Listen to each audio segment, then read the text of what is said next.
महाराष्ट्र के सोलपुर कस्बे में पुलिस फासे पारधी जनजाति के 2 माइग्रेंट वर्कर्स विनोद रासवे और अरुणाजा पर चोरी का झूठा इल्जाम लगाकर उनको गिरफ्तार करती है।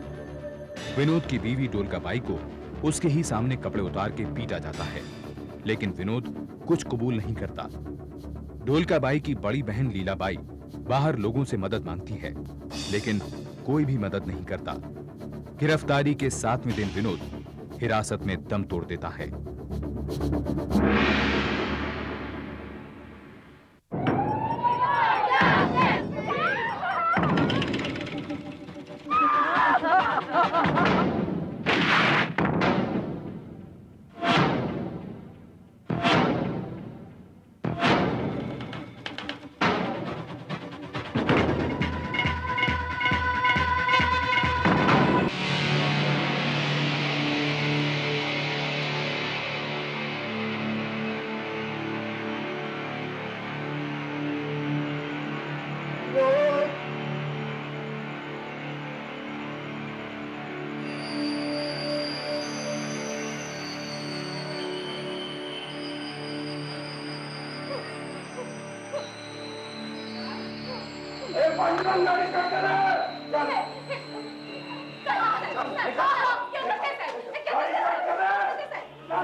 शिंदे तुम काय झालं?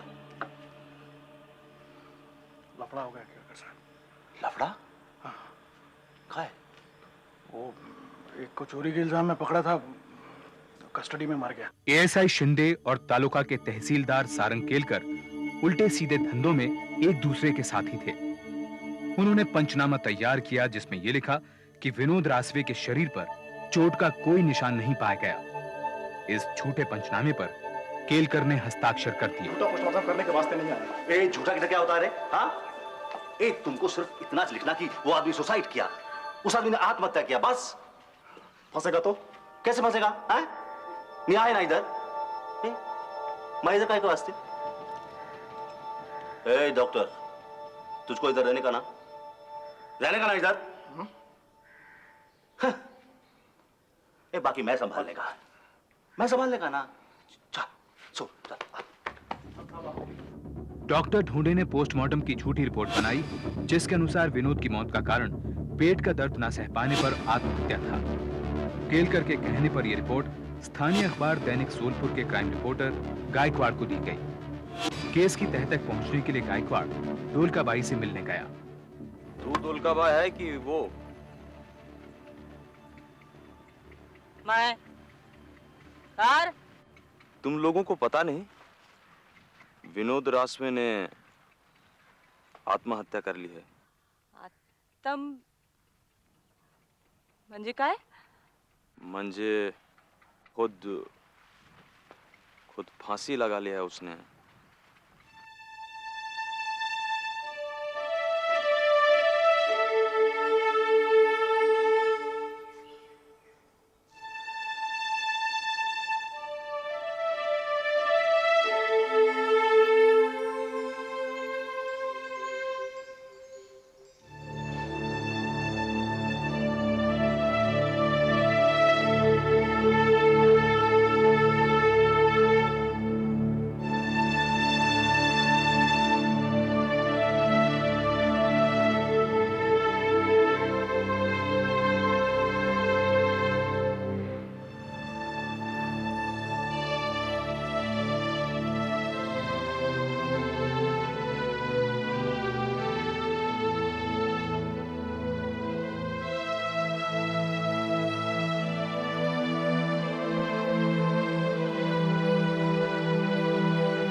साहेब जोसेंकडे जाऊन येतो.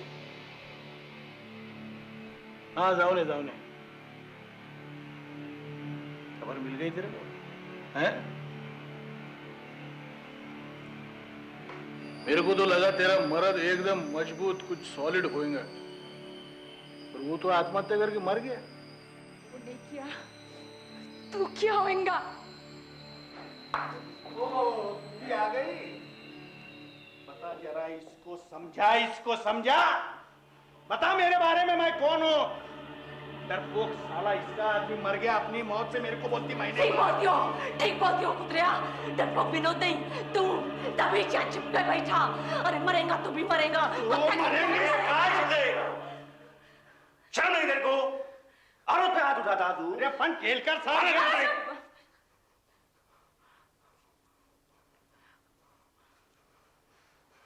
बस उधर बैठने का. आ जाओ तो बैठने का. डरने का नहीं, मैं है ना इधर. मैं सारंग केलकर, तहसीलदार इधर का. जब इस पता चला कि विनोद खुद को फांसी लगा कर. नहीं साहब नहीं, वो झूठ बोलता है तहसीलदार साहब, वो झूठ बोलता है. नहीं, मैं खुद पता किया. पता ही नहीं चला उसके पेट पे इतना तकलीफ. नहीं तो मैं खुद डॉक्टर बुलाता. मुझको लगा ये कुछ गड़बड़ तो नहीं की. हाँ साहब क्या? तभी तो मैं उसकी लाश को पोस्टमार्टम चीरफाड़ के लिए भेजा. चीरफाड़? हमसे पूछने का तो था ना साहब. मैं तो ये सब सच जानने के वास्ते किया, वरना लोग बातें बनाते. और ये कुतरिया लोग साहब ढोलका को मारा, उसको नंगा किया साहब, और छोटा बच्चा को दूध पिलाते साहब. मेरे को मारा साहब, मेरे को मारा, वो मारा मेरे को. इंक्वायरी कराएगा मैं सबकी लाइन में खा करके. पर वो बात का काम. अभी तुमको मुर्दा घर जाने का है, लाश बरामद करने का है. चलो जाओ तुम. और ओ साहब, और राजा साहब, हमारा मर्द है साहब. हो. इनको अंदर लेके चल. जाओ. डरने का नहीं. जाओ.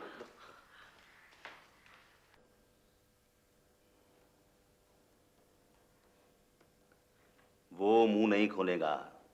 मुंह खोल के मरना उसको.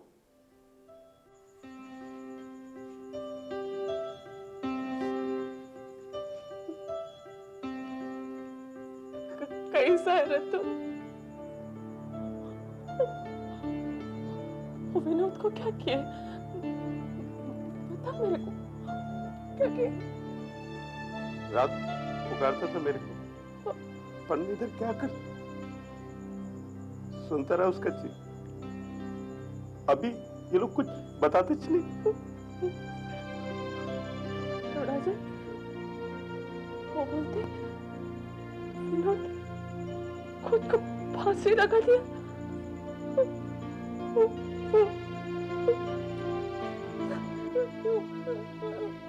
अब मैं तुझको कितनी बार बताऊं, विनोद रासवे आत्महत्या किया. विनोद और अरुणाजा की बीवी भी कुछ बताई है मेरे को. क्या बताई उसको? क्या बताई? वही 3rd डिग्री टॉर्चर किया आप दोनों को, और विनोद पर जास्ती मेहरबानी की है.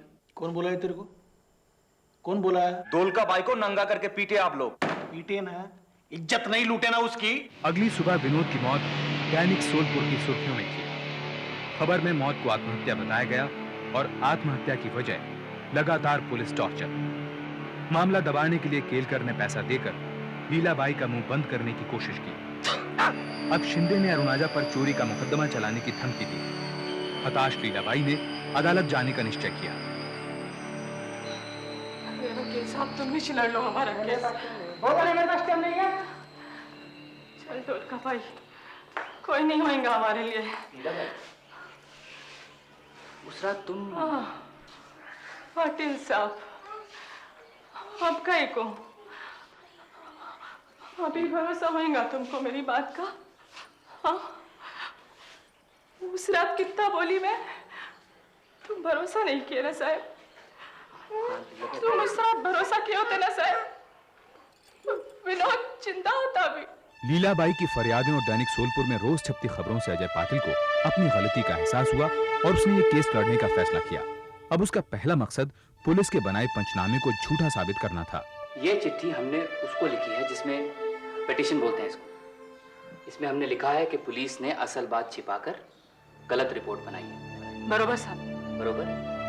हम ये पोस्टमार्टम की मांग करेंगे। दोबारा से चीर फाड़ करवा के हम ये देखेंगे कि भाई साहब, हमको चीरफाड़ नहीं मांगता साहब। तो जिसने विनोद को मारा उसको ऐसे ही जाने देंगे?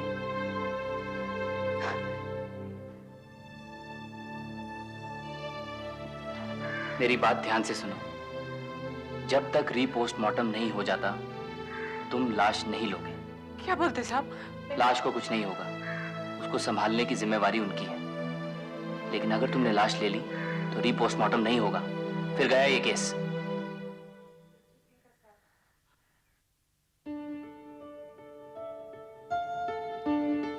केस जीतने का साहब।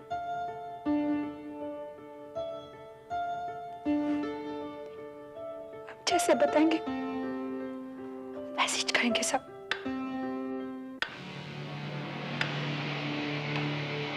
पोस्टमार्टम इसका मतलब समझते हो? कहते भी काय वहीं विनोद रासवे की नहीं, हमारी चीरफाड़, हमारी कैरियर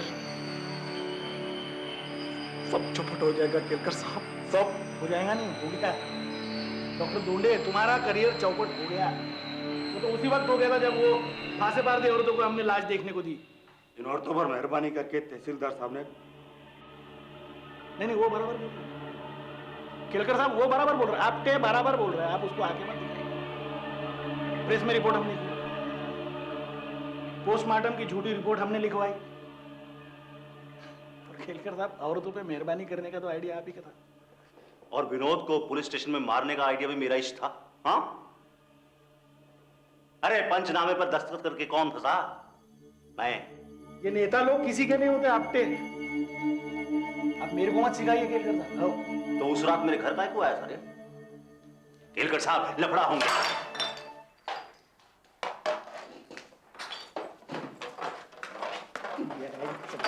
कळत नाही तुला? इथे माणसं बोलतोय, कोण आहे? चुटकी आता मी बता ना, उठाइए गंदगी। हरामखोर की औलाद।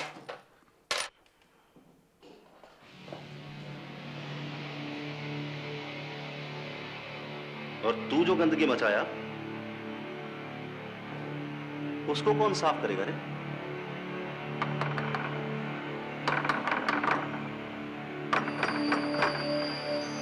कौन है?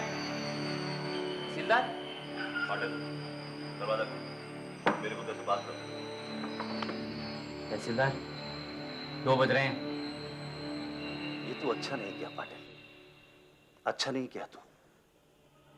अरे वो औरतें फांसे पार थी और तू सोलपुर का, तेरे आई बाबा सोलपुर के वास्ते आजादी का जंग लड़े और तू बाहर गांव वालों के लिए लड़ता। तमाशा काय को करने का? सुबह आना, फिर बात करेंगे किसके लिए लड़ने का। तू ऐसा क्यों किया पाटिल? ऐसा क्यों किया तू? अरे तेरे को वो औरतें पसंद तो वैसा बोल। तहसीलदार, वैसा बोल, मेरे को बोल तू। अजय पाटिल के रीपोस्टमार्टम करवाने की अर्जी के 4 दिन बाद सोलपुर के जुडिशियल मैजिस्ट्रेट के आदेश पर वीडियो कैमरे की मौजूदगी में विनोद रासवे का दूसरा पोस्टमार्टम किया गया।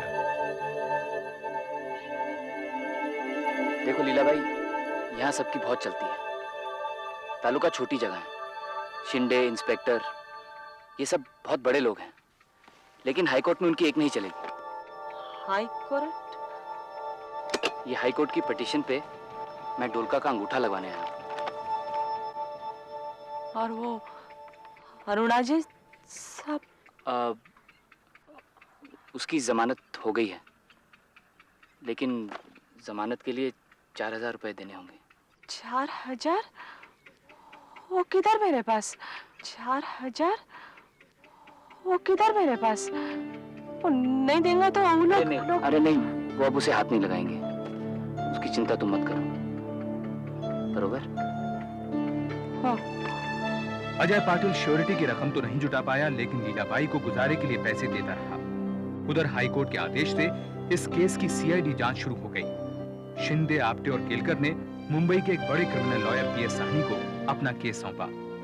कैमरा के सामने किए गए दूसरे पोस्टमार्टम के साथ लीलाबाई और ढोलकाबाई के बयानों पर आधारित सीआईडी रिपोर्ट को अदालत में अभियुक्तों के खिलाफ इस्तेमाल किया गया। माय लॉर्ड, पासे पारदी ट्राइब के लोग अपनी क्रिमिनल टेंडेंसी के लिए बदनाम हैं और इसी ट्राइब के 2 लोगों को मेरे मुवक्किलों ने चोरी के इल्जाम में गिरफ्तार किया था। I object my Lord. इस बात का कोई सबूत नहीं है कि उन्होंने चोरी की। जिसके यहाँ चोरी हुई वो भी ये बात दावे से नहीं कह सकता कि इन्हीं को उसने चोरी कर भागते हुए देखा। और वैसे भी माय लॉर्ड, मुद्दा ये नहीं है कि वो थे या नहीं, बल्कि ये कि पुलिस को हिरासत में किसी की भी जान लेने का लाइसेंस है। उसकी जान नहीं ली गई है माय लॉर्ड, बल्कि उसने आत्महत्या की है। माय लॉर्ड, मेरे पास सबूत है और मैं साबित कर सकता हूं कि उसने आत्महत्या की है। पहले पंचनामे के दौरान मेरे मुवक्किल ने ये कुछ फोटोग्राफ्स लिए थे। इनसे साफ पता चलता है माय लॉर्ड कि शरीर पर ना कोई चोट के निशान है, ना कोई मार के निशान। उसी फोटोग्राफर ने सीआईडी को दिए गए अपने बयान में साफ कहा है कि उसे सख्ती से बताया गया था कि किस किस जगह और किस किस एंगल से फोटो लेने हैं। मेरे मुवक्किलों ने ऐसा कुछ नहीं किया है माय लॉर्ड। जो किया है इन फोटो में साफ नजर आ रहा है। उनके एंगल के बावजूद शरीर पे चोट के निशान साफ दिखाई दे रहे हैं। कस्टडी डेथ ही नहीं, इन्होंने सबूत नष्ट करने का भी जुर्म किया है माय लॉर्ड। पहली पोस्टमार्टम रिपोर्ट के हिसाब से शरीर पर चोट के निशान थे ही नहीं। फांसी से दम घुटने को मौत की वजह बताया गया है, जबकि कैमरा के सामने की गई दूसरी पोस्टमार्टम रिपोर्ट के हिसाब से मौत का कारण है 3rd degree torture, violent asphyxiation and multiple contusions all over the body.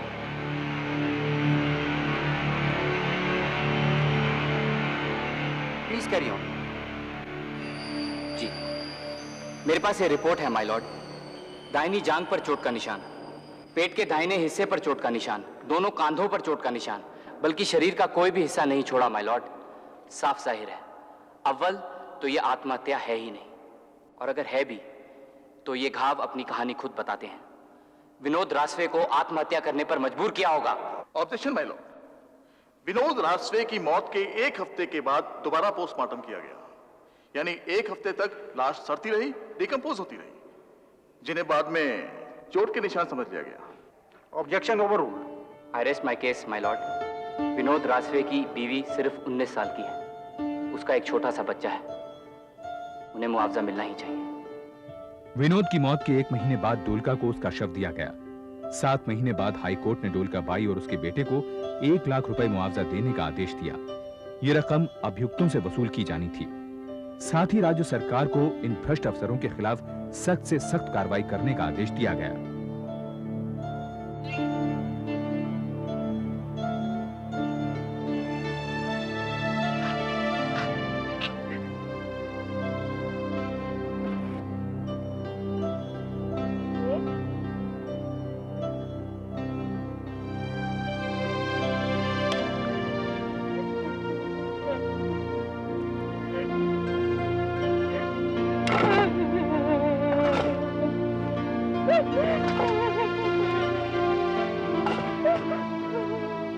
ढोलकाबाई ने मुआवजे की रकम स्वीकार कर ली सिर्फ इसलिए कि वो अपने वकील अजय पाटिल को फीस दे सके। आज वो सातगांव में रहती है और हर 3 महीने बाद सोलपुर जाती है मुआवजे की जमा रकम का ब्याज लेने। इस केस के दौरान लीलाबाई की सेहत बहुत बिगड़ गई। अब वो शहर शहर घूमकर गुजारा नहीं कर पाती है। विनोद को दफनाने के 1 महीने बाद अरुणाजा जमानत पर छूटा। आजकल वो सातगांव में रहता है, लेकिन उसे उस चोरी के मुकदमे में जाना पड़ता है जिसके बारे में वो अभी भी कहता है कि उन्होंने वो चोरी नहीं की थी। ASI Shinde, constable Apte, doctor Khunde और तहसीलदार केलकर को सस्पेंड कर दिया गया। उन्होंने सुप्रीम कोर्ट में अपील की, लेकिन वो रिजेक्ट हो गई। उसके बाद की गई सीआईडी जांच लगभग पूरी हो चुकी है और चारों को नौकरी से निकाले जाने की पूरी संभावना है। अजय पाटिल ने विनोद के केस के बारे में ह्यूमन राइट्स कमीशन को लिखा, लेकिन अभी तक कोई जवाब नहीं आया है।